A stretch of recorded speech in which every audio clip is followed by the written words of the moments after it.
புதிய தமிழகம் கட்சியினுடைய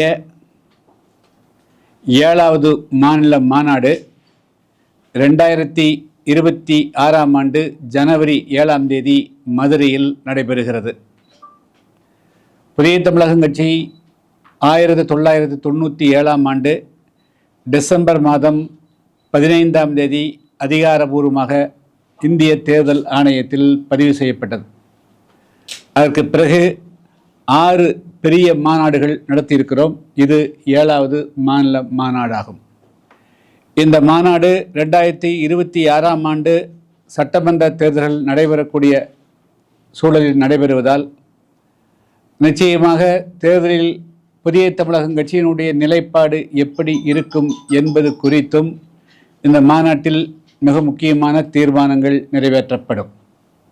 மேலும் தமிழகத்தில் கடந்த 5 மாத காலமாக நான் அனைத்து மாவட்டங்களுக்கும் கிராமந்தோறும் சுற்றுப்பிரயாணம் செய்து வருகிறேன்.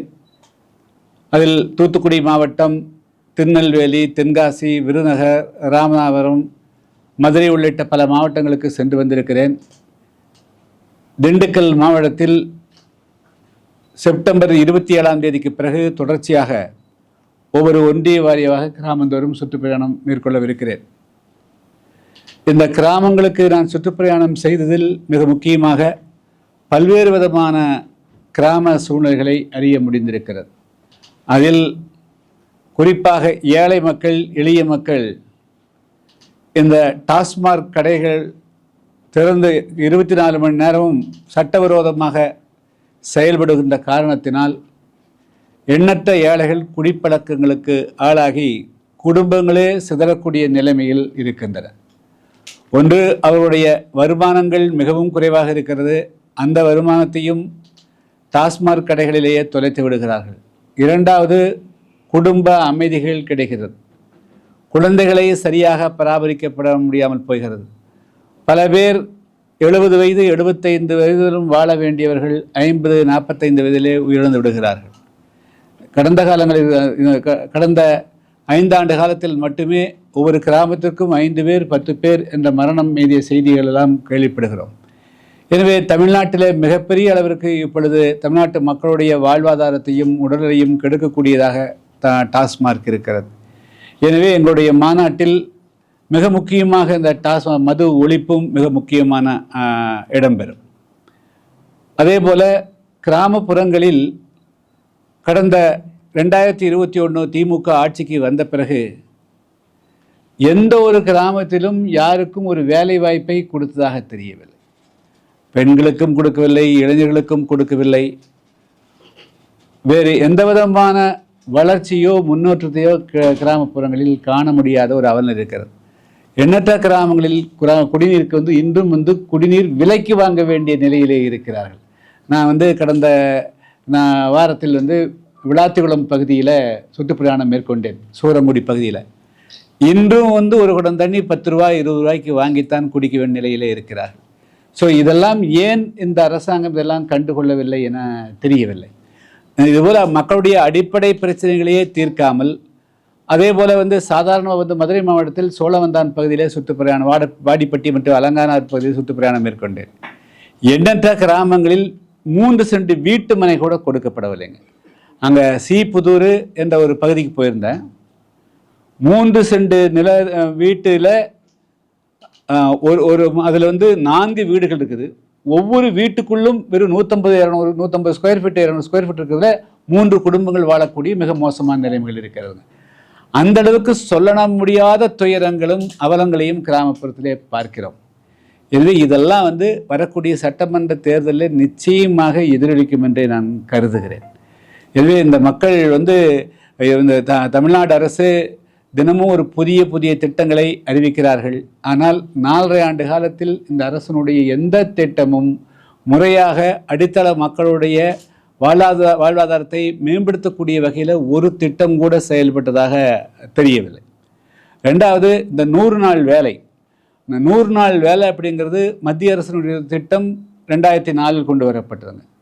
ஆனால் இந்த 100 நாள் வேலை கூட மாதத்திற்கு 4 நாள் 3 நாள் தான் வேலை கொடுக்குறாங்களே தவிர அதை கூட முழுமையாக கொடுக்கறது இல்லைங்க. பல இடங்களில் வந்து இப்போ சம்பளம் 250 300 பக்கம் கொடுக்க வேண்டும் என்று சொன்னால் கூட 190 கொடுக்குறாங்க, 150 கொடுக்குறாங்க, மனம் போல் கொடுக்கிறார். மேலும் வந்து இந்த கிராமங்களில் இந்த வீடுதோறும் கழிப்பறை, அதே போல் வீடுதோறும் வந்து குடிநீர் திட்டம் வந்து மத்திய அரசினுடைய நிதியில் நடக்கக்கூடிய திட்டம். எல்லா கிராமங்களிலும் வந்து அதாவது வந்து இணைப்புகள் இருக்கிறத தவிர தண்ணி வர்றது கிடையாது. ஆனால் 2000 முதல் 5000 ரூபாய்கள் பணம் வாங்கியிருக்கிறாங்க. ஸோ இது போன்று வந்து கிராமங்கள் வரையிலும் சாதாரண மக்கள் பயன்படுத்தக்கூடிய குடிநீருக்கு கூட தண்ணி கொடுக்க வேண்டியது, அந்த இணைப்புக்கு கூட லஞ்சம் வாங்கக்கூடிய அளவுக்கு மிக மோசமான நிலைமைகள் இருக்கிறது. இதை இந்த அரசு சரி செய்ய முடியுமா என்று எனக்கு தெரியல. ஆனால் கிராம மக்களுடைய நிலைமை மிக மிக மிக மோசமாக இருப்பதை வந்து என்னால் உணர முடிகிறது. அதே போல் எல்லா இடங்களிலுமே கனிவள கொள்ளை, எந்த விதமான கட்டுப்பாடுகள் இல்லாமங்க. இப்போ நாங்கள் வந்து அன்று வந்து நாங்கள் கடந்த 17ஆம் தேதி எங்களுடைய ஆர்ப்பாட்டம் நடைபெற்றது. கோயம்புத்தூர் வந்து நாங்கள் திருச்சிக்கு வந்து ரோடு வழியே தான் போனோம். நூற்றுக்கணக்கான லாரிகள் வந்து சட்டவிரோதமாக மணல் அள்ளி லோடு பண்ணி வச்சுருக்கிறாங்க. இதுக்கும் அந்த இடத்துல மணல் அடர்க்க எந்த விதமான அனுமதியும் கிடையாது. இதெல்லாம் எப்படி நடக்குது அப்படிங்கிறது தெரியல. ஸோ ஆளுங்கட்சி அதிகாரிகள் கூட்டு சேர்ந்து கொண்டு தொடர்ச்சியாக வந்து காவிரி ஆற்று மணல் ஆடுறாங்க, எல்லா மணலையும் ஆடுறாங்க. இதே திண்டுக்கல் மாவட்டத்துக்குள்ள சட்டவிரோதமாக பெரும்பாலான குளங்களில் இருக்கக்கூடிய மண் வந்து கொள்ளையடிக்கப்படுகிறது. நேற்று கூட தேனி மாவட்டத்தில் உத்தமபாளையம் பகுதியில் இந்த குவாரிகளை வந்து ஏலம் விடுறது, சட்டவிரோதம் விடுறது, கேரளாக்காரர்களை எடுத்துகிட்டு போகிறது, அதில் வந்து மோதல் ஏற்பட்டு ஒரு இளைஞர் வந்து கொல்லப்பட்டிருக்கிறார்.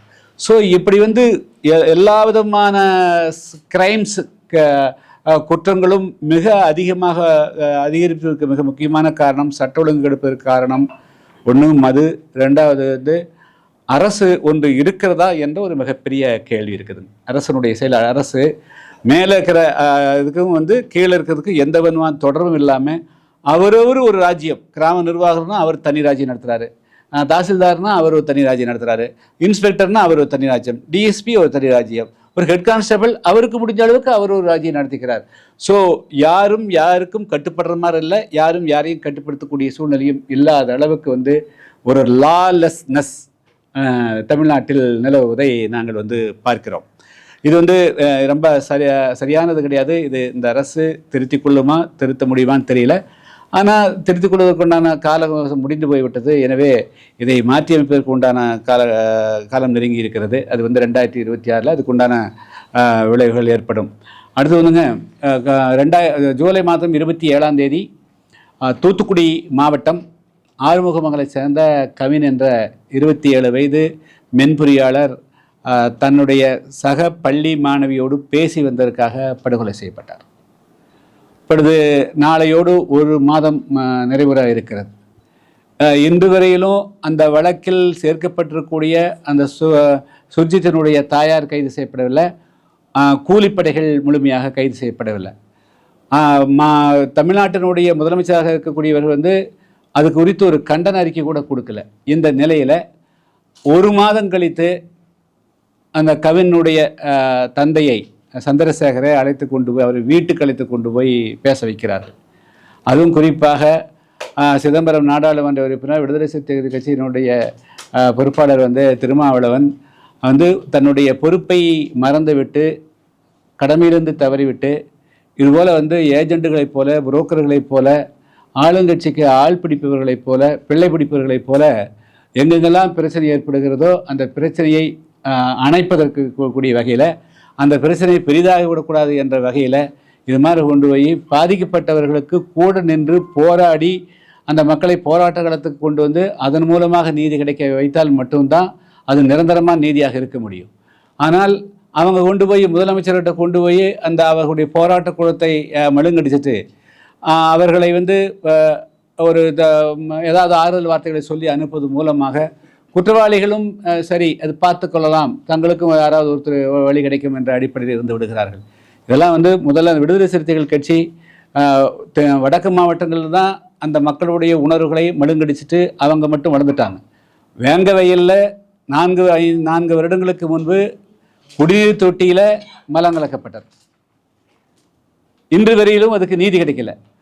அந்த வேங்கவையில் இருக்கக்கூடிய ஆதிராவிட பழைய சமுதாயத்தை சேர்ந்தவர்களை கூட்டிகிட்டு போய் முதலமைச்சர்கிட்ட கூப்பிட்டு போக முடியுதா? கூப்பிட்டு போக முடியல. சரி, விழுப்புரத்தில் வந்து திரௌபதி அம்மன் கோயிலில் இன்றைக்கு வரலும் வந்து திறந்து உள்ளே போக முடியல, வழிபட முடியல. சேலம் திரௌபதி அம்மன் கோயிலில் உள்ளே போக முடியல. சரி, அங்கேயெல்லாம் அந்த பிரச்சனைக்கெல்லாம் வந்து தன்னுடைய கட்சிக்காக தன்னுடைய சமுதாயத்தை சேர்ந்தவர்கள் அழைத்து கொண்டு போய் முதலமைச்சர்கிட்ட அழைச்சி அந்த கோயிலெலாம் திறந்திருக்கலாமல்ல. ஆனால் இங்கே வந்து போராடிட்டு இருக்கிறோம். நாங்கள் வந்து கடந்த 17ஆம் தேதி திருச்சியில் வந்து புதிய தமிழகம் கட்சியின் சார்பாக அந்த கவின் படுகொலையை கண்டிக்கக்கூடிய வகையிலையும், அதே போல் தனி சட்டம், அதாவது பிரத்யேகமான சட்டம் வரக்கூடிய காலகட்டங்களில் இந்த அதாவது வந்து சாதி மறுத்து தங்களுடைய விருப்பத்தின் பேரில் பழக்கத்தின் பேரில் ஒரு ஆண் ஒரு பெண்ணை நேசித்து திருமணம் செய்து கொள்வதற்கு பாதுகாப்பு அளிக்கக்கூடிய வகையிலையும், அவர்களுடைய உடலுக்கும் உடைமைக்கும் எந்த விதத்திலேயும் பாதிப்பு வரக்கூடாது என்ற வகையிலேயும் சட்டம் இயற்றவும், அதையும் மீறி ஏதாவது இது போன்ற அசம்பாவிதம் நடக்கின்ற போது அவருடைய குடும்பத்தாரை முழுமையாக பொறுப்பாக்கி அதை வந்து தண்டிக்கக்கூடிய வகையில் ஒரு பிரத்யேகமான சட்டம் இயற்ற வேண்டும் என்று நாங்கள் தொடர்ந்து வலியுறுத்தி வருகிறோம். வரக்கூடிய செப்டம்பர் மாதத்திலும் கூட அதுக்கான போராட்டம் வைத்திருக்கிறோம். இப்படி போராட்டங்கள் நடத்தி மக்களை வந்து விழிப்புணர்வு வச்சு ரெண்டு தரப்பிலுமே, ஒன்று பாதிக்கப்படக்கூடிய தரப்பும் உண்டாக்கூடிய ரெண்டு தரப்புமே வந்து விழிப்புணர்வு வரணும். கொலை செய்தால் தண்டிக்கப்படுவோம் என்ற உணர்வு அவங்களுக்கு வரணும். ஆனால் அது இல்லாமல் பல பேர் வந்து கூலிப்படையை சேர்ந்தவர்கள் வந்து அவர்கள் ஃப்ரீயாக்குறாங்க. இப்போ இது மாதிரி வந்து பிள்ளை பிடிக்கிற மாதிரி கொண்டு போய் ஆட்சியாளர்கிட்ட முதலமைச்சர்கிட்ட விடுவதன் மூலமாக இது வந்து ஒரு சமூகத்துக்கு அநீதியைத்தான் வந்து திருமாவளவன் செய்திருக்கிறார். இது வந்து என்னுடைய கண்டனத்தை தெரிவித்துக் கொள்கிறேன். அவர் வந்து ஏற்கனவே பல விஷயங்களில் இந்த ஆதிராவிட மக்களுக்கும் தேவேந்திர மக்களுக்கும் துரோகம் செய்திருக்கிறார். குறிப்பாக வந்து 2009ஆம் ஆண்டு 18% இடஒதுக்கீட்டை 3% அருந்து இருக்கும், 15% மீதி பிரிக்கக்கூடிய அந்த இதில் வந்து பெரிய பாதிப்பு உண்டாக்கும் என்று அந்த அனைத்து கட்சி கூட்டத்தில் நான் வாக் அவுட் பண்ணேன். ஆனால் திருமாவளவனும் அதே போல் ரவிக்குமார் 2 பேரும் வந்து உள்ளே இருந்துட்டாங்க. அதனுடைய விளைவாக என்னாச்சுன்னா அந்த உள்ஒதுக்கீடு சட்டம் வந்தது. அந்த உள்ளொதுக்கீடு சட்டம் வந்த பிறகு கடந்த 15 வருஷத்தில் தேவேந்திர வேளாளர்களும் ஆதிராவிட பழைய சமுதாயத்தை சேர்ந்தவர்களும் ஒருவர் கூட நல்ல உயர் பதவிக்கு போக முடியலைங்க.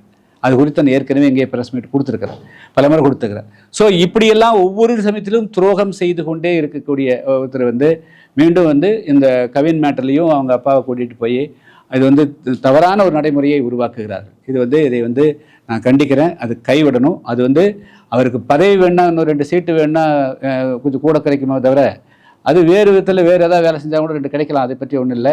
அது மூலமாக சமுதாய விடுதலை அடைந்த வரலாறுகள் கிடையாது. பல வேலைகள் செய்யலாம், அந்த வேலையை இதனுடைய ஒரு பகுதியாக தான் அது செய்கிற மாதிரி இருக்குது. அதனால் வந்து இது வந்து நல்லது கிடையாதுங்கிறத நான் எச்சரிக்க விரும்புகிறேன். இல்லை, நாங்கள் வந்து மற்றவங்களோட முதலே தேர்ந்தெடுத்துட்டேன். நாங்கள் ஒரு வருஷத்துக்கு முதலே மதுரை தேர்ந்தெடுத்துட்டோம். நாங்கள் முதல்ல மாநில மாநாடு நாங்கள் வந்து ராமநாதபுரத்தில் பண்ணோம், 2வது வந்து திருச்சியில் பண்ணோம், 3வது மாநாடு திருநெல்வேலியில் பண்ணோம், 4வது மாநாடு கோயம்புத்தூரில் பண்ணோம், 5வது மதுரையில் பண்ணோம், மீண்டும் 6வது விருதுநகரில் பண்ணோம். இப்போ 7வது மாநில மாநாடு எங்கள் மதுரையில் பண்ணுறோம். மதுரையில் அதாவது மையப்பகுதி அப்படிங்கிறது தான் மிக முக்கியம், வேறு ஒன்றும் இல்லைங்க. அதாவது ஒரு பகுதிக்கு போனால் இப்போ திருநெல்வேலி வச்சோன்னா வடக்கிருந்து வரக்கூடியவர்களுக்கும் அந்த ரொம்ப தூரம் பயணிக்கணும். இப்போ திருச்சின்னு சொன்னாங்க, பல வந்து அண்மையில் 2-3 நிகழ்ச்சிகள் நடத்திட்டோம். ஸோ மதுரைங்கிற போது எல்லோருக்கும் வந்து மையமாக வர்றதுக்கு வந்து வசதியாக இருக்குங்க. 2026 யாரோட கூட்டணி? சார், எங்களுடைய புதிய தமிழகம் கட்சி பொறுத்தளவு நாங்கள் தெளிவாக இருக்கிறோம். கூட்டணியை வந்து இப்பொழுது நாங்கள் முடிவு செய்கிற மாதிரி இல்லைங்க. தமிழ்நாட்டினுடைய பல பகுதிகளுக்கு நான் சென்று வந்த பிறகு தமிழ்நாட்டு மக்களுடைய நிலைமை, பெரும்பாலான ஏழை எளிய மக்கள் நிலை மிக மோசமாக இருக்கிறது. ஒரு கட்சி ஆட்சி முறைக்கு முடிவு கட்டுறது தான் புதிய தமிழகம் கட்சியினுடைய வலுவான நிலைப்பாடு. எனவே அதை நோக்கி, அதனால் வந்து மக்களை வந்து அதுக்கு தான் தயார் பண்ணிட்டு இருக்கிறோம். இப்பொழுது இன்னும் வந்து கூட்டணி இப்போ முடிவு செய்வதற்கு உண்டான காலகட்டம் வரலைங்க. 2026 ஜனவரியில் மாநாடு நேரத்தில் தான் ஓரளவுக்கு வந்து ஒரு உத்தேசமாக எங்களுக்கு நாம் எங்கே என்ன செய்யறதுங்கிறது தெரியும். ஆனால் நிச்சயமாக வந்து தமிழ்நாட்டில் ஆட்சியில் பங்கு அப்படிங்கிறது தான் எங்களுடைய பிரதானமான முடிவாக இருக்கும். அதை நோக்கித்தான் எங்களுடைய எந்த முடிவும் இருக்க முடியும். ஏன்னா தனி கட்சி, அது ஒரு கட்சி, அது எந்த கட்சியாக இருந்தாலும் சரி, எந்த தலைவராக இருந்தாலும் சரி, அது தமிழ்நாட்டுக்கு மிகப்பெரிய பாதிப்பு உண்டாக்குது. அதுதான் உண்டாக்கிட்டு வருது. ஏன்னா தனி கட்சி வர்றது மூலமாக ஆட்சிக்கு வந்த உடனே அவர்களுக்கு வேண்டியவர்களை அமைச்சராக போட்டுறாங்க. அந்த அமைச்சர்கள் அவங்க சொந்தக்காரன் ஜாதிக்காரன் தான் வந்து மாவட்ட செயலாளர் வச்சுக்கிறாங்க. அதே போல் மாவட்ட ஆட்சியர் அப்படி இருந்தாங்க, எஸ்பி வேண்டியவங்க, இன்ஸ்பெக்டர் வேண்டியவங்க, மேலேருந்து கீழே வரையிலும் அது அந்தந்த மாவட்டத்தில் இருக்கக்கூடிய சாதியினுடைய அமைச்சர்கள் இந்த மாதிரி ஒரு மாவட்டத்தில் இல்லாமல் 2 மாவட்டத்தை பிரித்து கொடுக்குறாங்க. அது மோரார்லெஸ் வந்து ஒரு 500-1000 வருஷத்துக்கு இருந்த சாதி நாடுகள் மாதிரி தான் நடக்க தவிர இது ஒரு பொது தத்துவத்தோட சுதந்திரம், சமத்துவம், ஜனநாயகத்துடைய அடிப்படையில் ஆட்சிகள் நடக்கிறது இல்லைங்க. அதனால் முதல்ல இந்த சிங்கிள் பார்ட்டி ரூல் இது வந்து தமிழ்நாட்டு மக்களுக்கு விரோதமானது. அதை ஒழிச்சு கட்டுறது தான் புதிய தமிழகத்தினுடைய பிரதான நோக்கம். அதுக்காக வந்து நான் கடுமையாக கீழே அடிமட்டத்தில் ஒர்க் பண்ணிட்டு இருக்கிறோம். இதுக்கு யாரெல்லாம் ரெடி ஆக்குறாங்களோ, யார் காம்பினேஷன் சரியாக இருக்க முடியுமோ, எது வெற்றியை தருமோ அது அந்த நேரத்தில் ஜனவரிக்கு பிறகு மாநாட்டுக்கு பிறகு முடிவு செய்வோம். ஆனால் மாநாட்டு சமயத்தில் எங்களுக்கு ஒரு கைடு ஒரு 4 மாதம் இருக்கிறனால அந்த நேரத்தில் அந்த சூழ்நிலைகள் ஓரளவுக்கு சரியாக வரும்னு நினைக்கிறேன். மட்டும் தான் சொல்லியிருக்காங்க ஆட்சியில் பங்குன்னு. அப்ப வந்து நீங்க டிவிக்கோட கூட்டணிக்கு வாய்ப்பு தமிழ்நாட்டில் 2026 தலைகீழால் கூட எந்த கட்சியும் 60 சீட்டு தாண்டாது. தலைகீழாக நின்னாலும் ஆனாலும் கூட்டணி ஆட்சி தான் தமிழ்நாட்டில் வரும். எப்படிங்க? இல்லை அது என்ன ரொம்ப முக்கியத்துவம் ஏதாவது இருக்குதுங்களா? இல்லை வேற அவங்க ஒரே தான் சொல்றாங்க. தமிழகத்துல இருந்து சிபி ராதாகிருஷ்ணன் அறிமுகப்படுத்திருக்கோம், தமிழகத்துக்கு வாய்ப்பு கொடுங்க அப்படின்னு சொல்றாங்க. திமுகவும் எதிர்ப்பு தெரிவிக்கிறாங்க. அதே மாதிரி தமிழிசை சவுந்தரராஜன் நேற்று கூட சொல்லியிருக்காங்க, அவர் வந்து 40 வருஷமா அரசியல் இருந்திருக்காரு அப்படின்லாம் சொல்றாங்க. அதாவது இப்போ வந்து திமுக பொறுத்தளவு வந்து அவங்க ஆட்சியில் இருந்தால் அவங்க கருத்து வந்து தமிழுக்கு இருக்குங்க, ஆட்சிக்கு வந்தால் தமிழெல்லாம் வராது. இதுதான் வந்து திமுகவினுடைய நிரந்தரமான கொள்கை முடிவுங்க. இவர் சிபி ராதாகிருஷ்ணனை பொறுத்தவரை ஒரு நல்ல மனிதர். தமிழர் என்ற முத்திரை அவர் குத்த வேண்டிய அவசியம் கிடையாது, ஆச்சுங்களா? ஒரு தேசிய கட்சியினுடைய ஒரு வேட்பாளருக்கு தமிழ், திராவிடம், இந்த சாதி அந்த சாதி இந்த முத்திரைகள்லாம் தேடுவதே தவறாங்க. ஒன்ஸ் நீங்கள் வந்து ஒரு தேசிய கட்சிக்கு போன பிறகு நாங்கள் தமிழர் நிறுத்திக்கிறோன்னு சொன்னாலே வந்து யூ லூஸ் யுவர் கிரெடிபிலிட்டி. அதனால் வந்து பிஜேபி இதை வச்சு அல்லது வந்து வேறு யாருமே வந்து தேட வேண்டிய அவசியம் இல்லை. ஆனால் பொதுவாக he is a very good man. அதில் ஒன்றும் சந்தேகம் இல்லை. ஒரு தன்மை வாய்ந்த மனிதர். எப்படிங்க?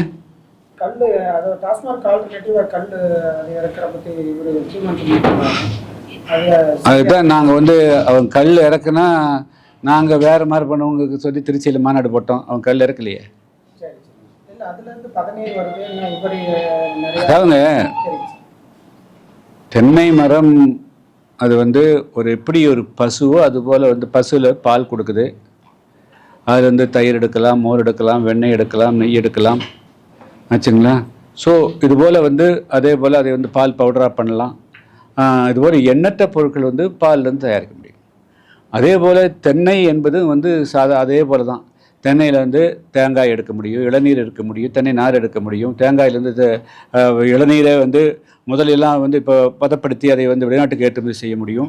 அதனால் நேரடியாக தென்னையிலேருந்து விளைவிக்கக்கூடிய அந்த பொருளை வைத்தே தென்னை விவசாயிகளும் பண்ணை இருக்கக்கூடியவர்களும் பயன்பெற முடியும்.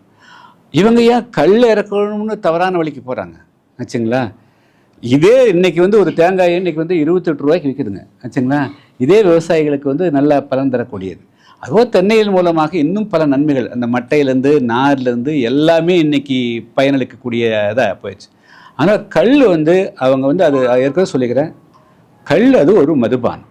அது தவறாக வந்து அது உணவு என்று அது பிரச்சாரம் பண்ணாங்க. அது வந்து ரொம்ப ஆபத்தானது. அதாவது அந்த கல் அந்த பாலையிலிருந்து வெளியேறுகின்ற பொழுது அது ஒரு சுத்தமானது. இப்போ மலை ஆகாயத்தில் இருக்கிற போது வந்து அது வந்து 100% பியூர்.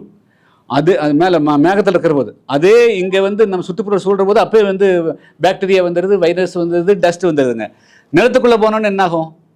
அந்த எந்த நிலம், அந்த கருப்பு நிறம் வந்ததுன்னா அதுக்கு தகுந்த மாதிரி மாறும், சிவப்பு நிறம் வந்தால் அதுக்கு தகுந்த மாதிரி மாறும், ஓடையாக இருந்தால் அதுக்கு தகுந்த மாதிரி கலர் மாறும். ஸோ அது மாதிரி அதே போல் தான் கல்லும் வந்துங்க அந்த பாலையிலிருந்து வெளியேறுகின்ற பொழுது அதனுடைய தன்மை என்பது தட் இஸ் அ கால்டு நீரா. அதில் வேணால் கொஞ்சம் ப்ரோபயாட்டிக் இருக்குங்க.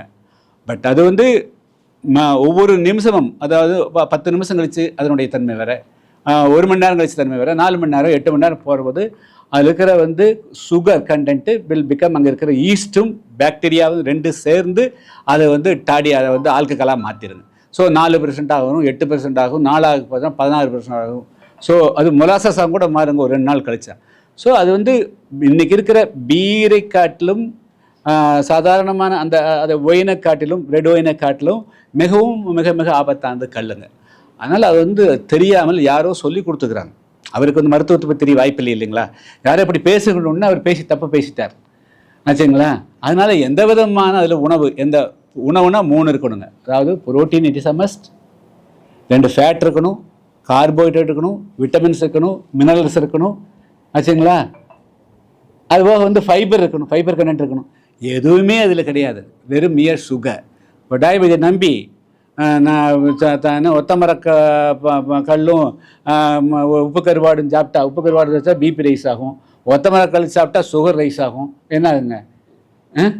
இதை நம்பி குடிச்சு வயிறு வீங்கும், அப்புறம் கிட்னி ஃபெயிலியர் ஆகும், ஹார்ட் ஃபெயிலியர் ஆகும், பிரெயின் மெமரி போகும், லைஃபே 20 வருஷம் போயிடுங்க. ஸோ அதனால் வந்து கல் வந்து மிக மிக ஆபத்தாந்துங்க. சிபிஎம் மாநில சண்முகம் என்ன சொல்லியிருக்காங்க, அந்த மாதிரி காதல் திருமணம் பண்றது அப்படின்னா எங்க கட்சியை ஊற்றுவாங்க நாங்கள் சொல்லி, அதே மாதிரி பாஜக மாநில முன்னாள் மலித்துறை அண்ணாமலையும் தான் சொல்றாங்க.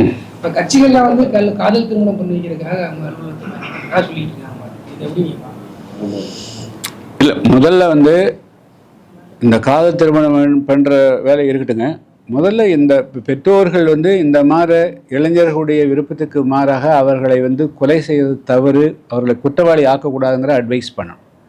அஃப்கோர்ஸ் வந்து சண்முகம் சொன்னதில் எந்த விதமான தப்பும் கிடையாது. அவர் வந்து இந்த மாதிரி பண்ண முடியாமல் அவர்கள் வந்து இறப்புக்கு ஆளாகிறார்கள், அவர்களுக்கு பாதுகாப்பு கொடுப்போம் என்ற ஒரு நல்ல நோக்கத்தில் சொல்லியிருக்கிறார்.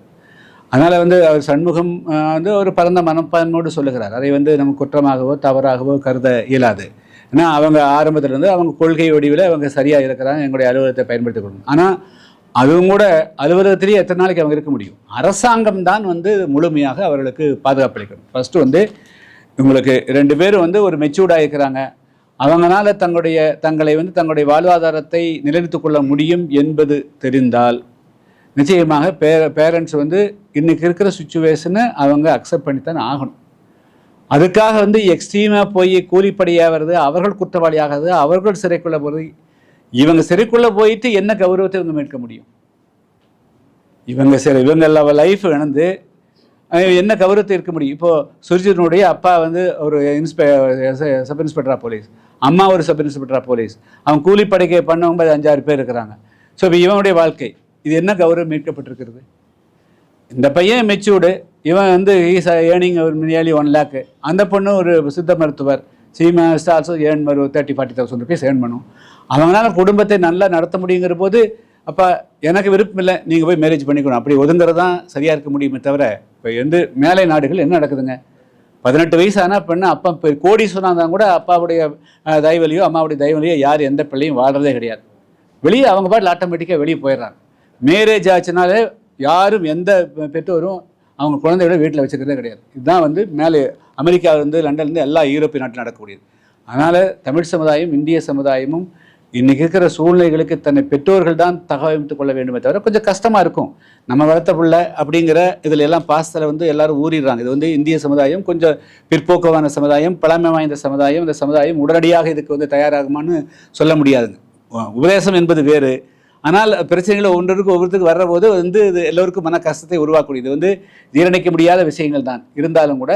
ஆனால் இந்த 22ஆம் நூற்றாண்டில் இதை தவிர்க்க முடியாது அப்படிங்கிறத எல்லாரும் புரிஞ்சுக்கணும். வேளாளர் வந்து எஸ்சி பட்டியலில் வந்து எடுக்கணும்னு சொல்லி கடந்த ஞாயிற்றுக்கிழமை மாநாட்டில் வந்து கால்பாணியை வந்து கோரிக்கை வச்சிருக்காரு. அவருக்கு ஒன்றுமே சொல்லிங்க. அவர் பெரிய தலைவர், அவர் என்ன பேசுகிறாருன்னு இன்னைக்கு ஒன்று பேசுவார், நாளைக்கு ஒன்று பேசுவார் ஆச்சுங்களா? அவருக்கு நம்ம பதில் சொல்ல முடியாது. 500 வாக்குறுதியில் வந்து 373 வாக்குறுதியை வந்து திமுக அரசு நிறைவேற்றலன்னு இன்னைக்கு அறிக்கை வெளியிட்டிருக்காரு அன்புமணி ராமதாஸ். அதாவது அவங்க தொடர்ந்து நாங்கள் வாக்குறுதி நிறைவேற்ற சொல்லிட்டே இருக்காங்க. எல்லா எதிர்கட்சிகளும் இல்லை 90% வந்து நிறைவேற்றிட்டோம்னு திமுக சொல்லுது. 373 வாக்குறுதி நிறைவேற்றலன்னு. அதாவது எந்த வாக்குறுதியை நிறைவேற்றோம், எந்த வாக்குறுதி நிறைவேற்றலைங்கிறது மிக முக்கியமானது. முதல்ல 505 வாக்குறுதி கொடுத்ததே அதே ஒரு ஹம்பக், அதே வந்து ஒரு ஏமாற்று. ஒரு நல்ல அரசியல் கட்சிக்கு 505 வாக்குறுதி கொடுக்க வேண்டிய அவசியம் இல்லை. இப்போ 505 வாக்குறுதி கொடுக்குற போதே நீங்கள் வந்து இந்த மக்களை குழப்பறது தான் நோக்கம்னு முடிவு பண்ணி தான் வந்து அதை கொடுத்துக்கிறாங்க. இப்போ இந்த 505 குழப்பத்தில் வந்து எந்த குழப்பத்தை நிறைவேற்றிக்கிறாங்க? அவங்க சொன்னது ஏதாவது என்ன நிறைவேற்றிக்கிறாங்க, என்ன போயிருக்கு? நான் தான் சொன்னேங்க, கிராமத்தில் நீங்கள் வந்து ஊர் ஊராக போனீங்க, ஆருங்க டாஸ்மாக், அதாவது வந்து ஸ்டாலின் வந்து பேசினார், நாங்கள் எல்லாமே போராடிக்கிறோம் ஒன்றா சேர்ந்து 2014 அப்போ ஏடிஎம்கே ஆட்சி இருந்ததுங்க. அவர் வந்து சசி பெருமாள் அவர் தானே, அவர் வந்து நாகர்கோயிலில் டவரில் ஏறி உயிரிழந்தார். அப்போ வந்து தமிழ்நாடெங்கும் மதுக்கடைகளை மூட வேண்டுங்கிற போராட்டம் இருந்தது. கனிமொழி ஊர் ஊராக போய் இளம் விதவைகள் எண்ணிக்கை தமிழ்நாட்டில் வந்து அதிகரிச்சதுன்னு நீங்கள் பேசுனீங்க. வந்தோடனே முதல் கையெழுத்து மதுவுக்கு போடுவோன்னு சொன்னீங்க. அதை நிறைவேற்றினீங்களா? சரி. வீட்டுக்கு ஒருவருக்கு வேலை கொடுக்கறதா சொன்னீங்களே, நிறைவேற்றினீங்களா? சரி. வெளிமாநிலத்தை, அதாவது வந்து தொழிற்சாலைகள் வந்தால் உள்ளூர்காரர்களுக்கு தான் வேலையில் முன்னுரிமைன்னு சொன்னீங்களே, அதுக்கு சட்டம் ஏற்றினீங்களா? நீட் தேர்வுக்கு சட்டம் ஏற்றிட்டீங்களா? ஆச்சுங்களா? தென் வந்து பெட்ரோல் டீசல் விலை அதில் வந்து குறைக்கிறதுக்கு பண்ணீங்களா? அது பண்ணீங்களா? ஆசிரியர்களுக்கு வந்து பழைய ஓய்வூதியத்தை பேசுனீங்க, அது வந்து செஞ்சீங்களா? போக்குவரத்து தொழிலாளர்களை வந்து அவருடைய பழைய ஓய்வூதிய திட்டம் அமலாக்கணும்னு சொன்னீங்க. ஸோ மிக முக்கியமாக எதையெல்லாம் அமலாக்கி இருக்கணுமோ அதுக்கு உண்டான எந்த நடவடிக்கையும் இந்த அரசு எடுக்கலை. அதை விட்டு எல்லாமே பேப்பரில் நிறைவேற்றக்கூடிய சில திட்டங்கள் இருக்குது இல்லைங்களா? இதே இதில் வந்து 505 கலப்பு திருமணத்தை ஊக்குவிப்போம்னு சொல்லி அது இருக்குதுங்க. நான் இப்போ ஓட்டப்படாத்திலிருந்து தினமரிலிருந்து ஒரு ஃபுல் பேஜ் விளம்பரம் பண்ணேன். அப்போ சொல்லிக்கிறாங்க, இவங்க செய்ய மாட்டாங்க, செய்ய கிடையாது. இவங்க அங்கேருந்து வெளியே வந்து எவ்வளோ தூரம் ஆச்சுங்களா? தேர் லாயல் டு த கிங் தான் த கிங் கம்ஸ்லங்கிற மாதிரி இவங்க வந்து ராஜ விசுவாசத்தில், சாதி விசுவாசத்தில் திமுக இன்னைக்கு ரொம்ப இருக்குது. அவங்க செய்ய மாட்டாங்க. அவங்க ஆட்சியில் தான் அதிகமான தப்பு நடக்க போகணும். அதே மாதிரி தான் இன்றைக்கி வந்து அதிகமான கௌரவ கொலைகள் யார் ஆட்சியில் நடந்திருக்குன்னா இந்த சுத்த சுயம்பராசங்கள், இவங்க முற்போக்கு சிந்தனையாளர், முற்போக்கு இவங்க ஆட்சியில் அதிகமான கொலைகள் நடந்திருக்கு. Okay, thank you.